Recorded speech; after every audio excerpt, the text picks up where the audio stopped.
l'héritage que Dieu t'a donné, il te l'a déjà donné, tu en es le propriétaire, mais Dieu va te mettre dans certaines conditions pour que, autant marqué, chacun des trésors de ton héritage te soit révélé. Le problème de l'humanité, est-ce que tu sais que c'est de l'impatience? Combien de foyers sont morts? Combien de vies ont été détruites par le manque de patience? Je disais tantôt que c'est un caractère qui n'est pas souvent célébré, loué. On a très peu de chants sur la patience. Parce que tu connais un chant, sois patient, sois patient. Il n'y a pas beaucoup de chants, sois patient. Il y a beaucoup de gens, aimez-vous les uns les autres, tout ça. Mais la patience, voilà. Pourquoi la patience n'est pas célébrée? Parce que tout simplement, on a été formaté avec cette expression time is money, time is money. On a l'impression que la patience, c'est une perte de temps. C'est pourquoi, inconsciemment, quand on te dit sois patient, c'est un peu comme si on est en train de te dire on va faire n'importe quoi à côté de toi et toi supporte. Non, non, non, non, non. La patience, c'est loin d'être cela et elle mérite donc une attention toute spéciale. Alors, la Bible dit que le fruit de l'esprit, c'est l'amour, la joie, la paix, la patience. Donc, Dieu, être comme Christ, c'est être patient comme Christ. La patience, ça se définit comme l'aptitude à se maîtriser face à une attente et rester calme dans une situation de tension et face à des difficultés. En règle générale, donc, on comprend que la patience, c'est cette aptitude que certaines personnes ont, dont le Christ, à faire face à une attente. Donc, tout ce qui est attente. À rester calme dans une situation de tension ou face à des difficultés. Elle peut également signifier être capable d'attendre longtemps sans s'irriter ou s'ennuyer. Quelqu'un qui est patient, il attend longtemps, il ne se fâche pas dans l'attente, sans s'irriter, sans s'ennuyer. Donc, note la notion de ne pas se fâcher. La colère, c'est très important. Ça va nous permettre de parler de la première forme de patience. Okay? Il y a tout 6 grandes formes de patience dans la parole de Dieu. On va les apprendre, elles sont merveilleuses. Amen. La patience permet de vivre la vie avec tranquillité et de s'ajuster au moment et au rythme des événements. Okay? Donc, quelqu'un qui est patient, il sait s'ajuster au rythme des événements. Quand ça va vite, il sait aller vite. Quand ça va posément, il faut prendre du temps, il sait prendre du temps. Elle est une vertu qui permet de faire face aux grandes difficultés de la vie. Alors ça, c'est une définition que tu trouveras dans les dictionnaires, etc. Donc, on retient en substance que la patience, c'est attendre le temps. La patience, c'est attendre sans s'irriter, sans s'ennuyer. La patience, c'est aussi la capacité à supporter des oppressions de la vie ou à ce que ces attentes ne soient pas vite réalisées en gardant le calme, la tranquillité, etc. OK? Alors, la patience, par rapport aux vertus qui précèdent dans le fruit de l'esprit, vient un peu comme un conservateur de ces éléments. C'est-à-dire, la patience, c'est un peu comme être en paix, mais tout le temps. La patience, c'est un peu comme garder la joie, mais tout le temps. C'est-à-dire que quelle que soit la pression qui arrive, je ne panique pas, je ne m'irrite pas, je garde ma paix. Je garde mon calme, malgré que ce que j'attends des autres ou du temps ne me soit pas accordé. Je garde mon calme. Celui qui est patient, c'est quelqu'un qui sait garder la paix. Celui qui est patient, c'est quelqu'un qui sait garder la joie, qui ne perd pas ses moyens, qui ne perd pas le contrôle lorsque certaines choses tardent à se mettre en place. Amen. Donc, voilà la patience. Et la Bible dit que c'est un fruit de l'esprit. Je t'ai dit tantôt que c'est un élément qui te permet de dominer. Amen. Pourquoi tu dois être patient? Parce que simplement, c'est la nature de Dieu. Dieu est patient. Dieu est patient. Alléluia. Dieu sait attendre. Il attend que nous changions. Il attend que les gens changent. Il ne se fâche pas précipitamment. Il prend le temps des choses. Quand Dieu se révèle la première fois à Moïse, en Exode chapitre 34, verset 6, il dit « L'Éternel, l'Éternel, lent à la colère. » Il se présente miséricordieux, compatissant, lent à la colère. Tu trouveras aussi en Nombre chapitre 14, verset 18. Dieu prend le temps. Il ne se fâche pas. Il est lent à la colère. Alors, si tu veux ressembler à Dieu, tu dois être quelqu'un qui est lent à la colère, quelqu'un qui est patient. C'est ça, chercher à restaurer cette image de Dieu, de Christ que l'espèce humaine a perdue. Retrouve cela dans le nom de Jésus-Christ de Nazareth. Amen. La patience est une chose qui est très importante. Elle te permet de contrôler ton âme. Qu'est-ce que c'est que l'âme? C'est le siège de tes émotions, de ton tempérament et de tout ça. L'impatience fait que tu perds tes moyens émotionnels. Ok? Tu perds tes moyens émotionnels, tu rentres dans la colère, dans l'irritation, dans la dépression, parce que tu ne peux pas supporter longtemps certaines pressions. Donc lorsqu'elles arrivent, l'homme déprime, l'homme pète les plombs, etc. Et il perd le contrôle de son âme. La Bible dit dans le livre de Luc 21, verset 19, dans la version Darby, il est dit posséder vos âmes par votre patience. Donc, posséder ton âme, c'est posséder tes émotions. C'est faire en sorte que tes émotions ne prennent pas le contrôle sur toi. Ok? C'est pas parce que je sens mal, j'ai envie d'injurier une personne ou je suis fatigué, je veux laisser ceci, que je vais abandonner. Non, tu dois être patient. Tu dois posséder ton âme par la patience. Mais l'âme ne recèle pas seulement de tes émotions. Est-ce que tu sais que Dieu a positionné dans ton âme les chemins de ta vie? Dans les psaumes, il est écrit que Dieu a tracé dans le cœur de l'homme, Dieu a mis dans notre cœur des chemins tout tracés. Amen. Donc ta vie recèle de trésors que Dieu a placés en toi. Ok?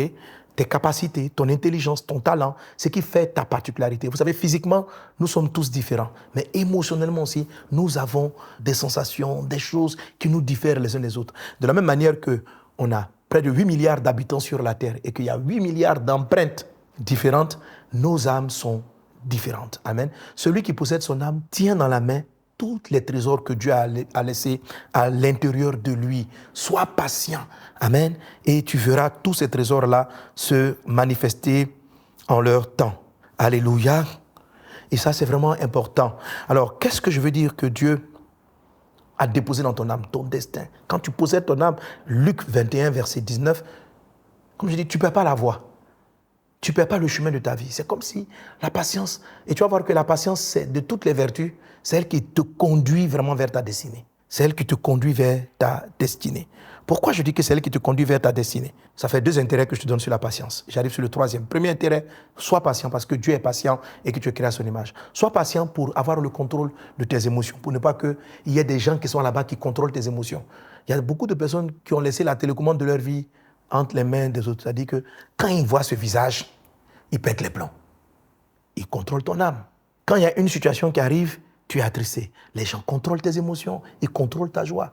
Enlève-leur la télécommande. Avec la patience, tu as la télécommande de tes émotions et l'extérieur n'a plus d'influence sur ce que tu dois être. Sois patient pour cela. 3e intérêt de la patience, c'est que cette patience-là va te donner d'atteindre, de révéler au temps marqué les choses que Dieu a déposées en toi. Alors parlons de ces fameux temps marqués. Dis avec moi le temps marqué. Dans la version plus longue, quand tu verras dans cet ouvrage, je parle même des sceaux. Je parle des sceaux. Mais je ne veux pas m'attarder aujourd'hui sur les sceaux. Je veux juste faire ressortir la notion de temps marqué. Parenthèse sur les sceaux. Ta destinée, par exemple, Dieu la cache en toi. Les bonnes personnes de ta vie, les choses qui appartiennent à ta paix, Dieu les connaît d'avance et il les met en toi. Dieu les cache en toi. Et au temps marqué, il te dit ce que tu dois faire. Le temps marqué, c'est une période que Dieu a marquée d'avance. Regarde un peu parlant de ce temps marqué. Dans le Nouveau Testament, Galates chapitre 4, verset 2, la Bible dit ceci.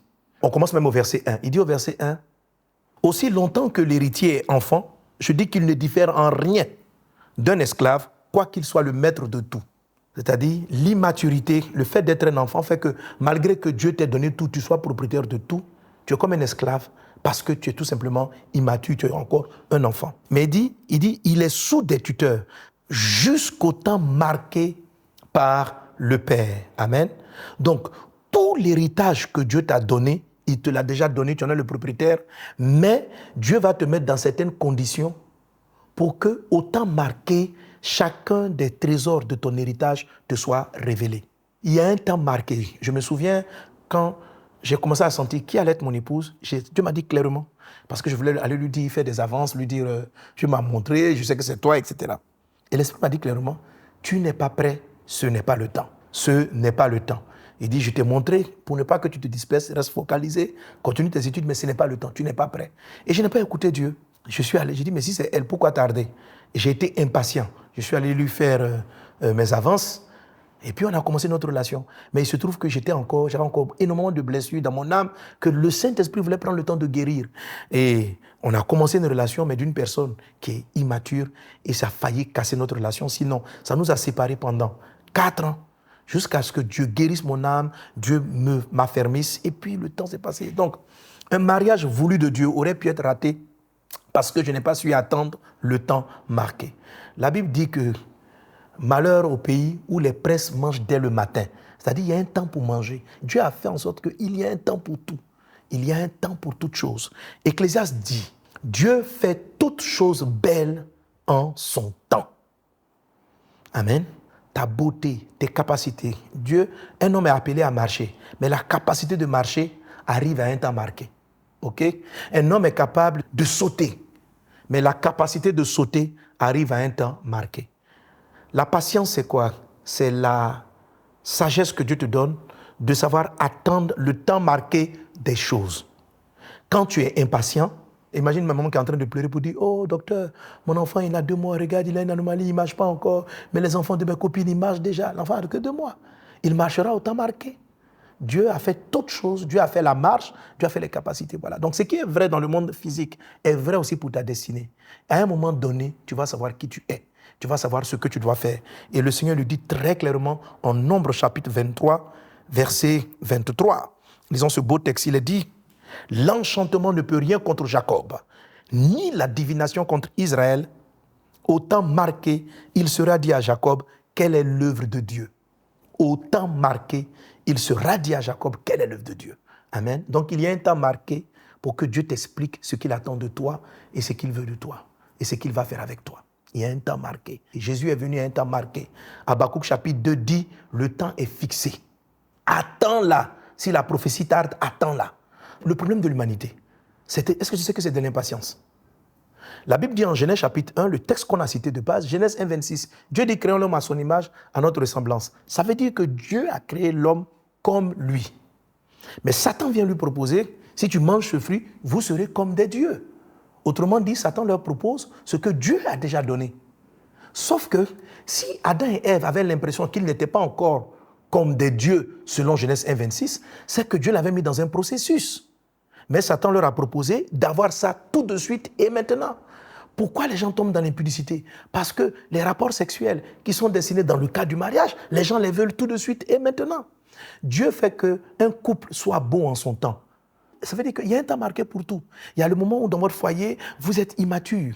Mais pourquoi les gens divorcent? Parce qu'ils veulent le bonheur conjugal tout de suite et maintenant. Malgré qu'ils aient prié et que Dieu a dit cet homme est l'homme de ta vie. Cette femme est la femme de ta vie. Les gens dansent qui rentrent dans le foyer, après 1 an, pourquoi on n'est pas encore heureux? Mais Dieu fait toutes choses belles. Dieu donne la joie en son temps. Dieu ne crée pas un bébé avec des dents. Tout ce que Dieu fait commence petit. Tout ce que Dieu fait obéit à un processus. Quand je plante un manguier, c'est de l'impatience de dire, mais pourquoi il ne me donne pas les mangues maintenant? J'ai marié un manguier, je l'ai mis dans ma cour parce que j'aime les mangues. Et ça fait maintenant 1 an, il ne m'a pas encore donné des mangues. Non, parce que Dieu a mis la mangue, le fruit de la mangue, en son temps. Dieu a dit que tout ce qui existe sous la terre transporte son propre temps. Un enfant arrive à 9 mois de grossesse. Regarde autour de toi. Toute chose a un temps. Toute chose est belle en son temps. Et chaque espèce est créée en son temps. Même toi-même, tu as ton temps. Dans la nature, par exemple, vous avez le maïs, il donne son fruit à 3 mois. Des arbres comme l'évéa, ils donnent le caoutchouc à partir de 7 ans. De quelle nature es-tu? Sais-tu qu'il y a des choses dans ta vie, Dieu, ils sont comme des maïs, après 3 mois, ça doit venir. Si le vieillard doit se plaindre pour dire, mais c'est pas incroyable, je ne comprends pas, hein, mon ami, il prospère déjà, après 3 mois, on a les mêmes semences, nous étions tous dans le même grenier, et puis on est venu nous planter à la même période, et je ne comprends pas pourquoi. Lui maintenant, déjà, il brille, et tout le monde vient le couper, l'apprécier, mais parce que vous n'êtes pas de la même espèce. Dieu va faire éclore ta vision, ton ministère, en son temps. Alors, qu'est-ce que c'est que la patience? Tu dois être patient pour saisir les choses en leur temps. L'impatience va détruire. Celui qui mange un fruit pendant qu'il est immature va le perdre. Celui qui attend à ce qu'un manguier donne son fruit après 3 mois de plantaison, il va détruire son manguier. Des couples ont été détruits, des entreprises ont été détruites, des intelligences ont été détruites parce que les hommes n'ont pas la notion du temps. Or, ton intelligence, ta sagesse, ton entreprise, tout ça, Dieu a introduit un temps à l'intérieur et on n'a pas le même temps. Il y a des chrétiens, par exemple, il y a des gens, ta destinée peut être semblable à celle d'un gratte-ciel. Okay? Quand tu regardes des maisons, il y a des maisons qui sont comme des villas. Il y a des villas. Okay? Mais pour faire une villa, la fondation va prendre un certain temps. Très court, plus ou moins. Et puis après, la villa va sortir. Mais peut-être que toi, tu me regardes, tu as une vie gratte-ciel. C'est-à-dire ce que Dieu va te donner de faire, ton ministère, ta vie va rayonner sur le monde entier. Alors quand Dieu va t'élever très haut, il prend le temps de te creuser très profondément. Donc plus le bâtiment sera haut, plus les fondations sont profondes. Et plus les fondations sont profondes, et la personne n'est pas visible. Toi, tu ne sais pas que ton commerce, le commerce que tu fais, est un commerce gratte-ciel. C'est-à-dire, dans le plan de Dieu, autant marqué, tu dois rayonner sur plusieurs pays à la fois. Tu n'as aucune idée. Parce que Dieu t'a établi d'avance. Il dit, je te connais d'avance. Je t'avais établi prophète d'avance. Je t'avais donné certaines choses d'avance. Ce n'est pas maintenant que tu les découvres. C'est tes compétences et tes capacités qui apparaissent en leur temps et qui vont te conduire directement vers cet aspect. Si tu n'as pas la patience, pendant que Dieu est en train de poser les fondements, tu vas commencer à te plaindre, quitter ce que Dieu a prévu pour toi et chercher à être un entrepreneur qui a une influence villa, c'est joli, c'est beau, mais tu n'as juste une influence locale. Tu ne seras pas haut et les gens ne te verront pas de partout. Or, ta destinée initiale, ce qui était écrit, c'est que tu sois brillant et que la lumière qui jaillit de toi, qui jaillit de ton ministère, puisse rayonner à travers le monde. Qu'est-ce qui va t'amener à saisir la chose en son temps? C'est la patience. C'est la patience. Quelqu'un dit avec moi la patience. Shalom, j'espère que vous avez aimé cette vidéo. Abonnez-vous pour ne pas rater nos programmes. Merci de faire partie de notre famille TBN. Que Dieu vous bénisse. Shalom de Jérusalem.